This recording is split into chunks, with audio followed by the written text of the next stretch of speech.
Hi friends, ఇప్పుడు మనం శ్రీజ ఎందుకు ఎలిమినేట్ అయిందో దాని గురించి మాట్లాడుకుందాము. ఎందుకంటే శ్రీజ ఎలిమినేట్ అయినప్పుడు అన్ఫేర్ ఎలిమినేషన్ అని బయట పెద్ద పెద్ద గొడవలు చేసిండ్రు.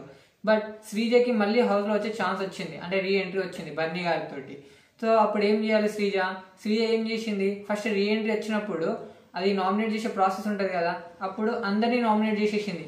అంటే ఇప్పుడు చూడు మర్యాద మనీష్ ఎట్లా తనుజని నార్మల్గా స్మూత్గా నామినేట్ చేసేసి ఈ పాయింట్స్ అవన్నీ క్లియర్గా చెప్పేసిండు. కానీ శ్రీజ ఏం చేసింది, నోటి దూర ఆగదు కదా.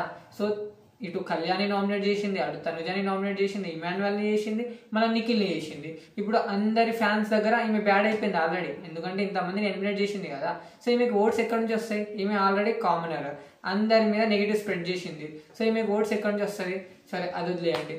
దాని తర్వాత టాస్క్ విషయానికి వస్తే భరణి గారు 2 టాస్క్ విన్ అయింది, శ్రీజ 1 టాస్క్ విన్ అయింది.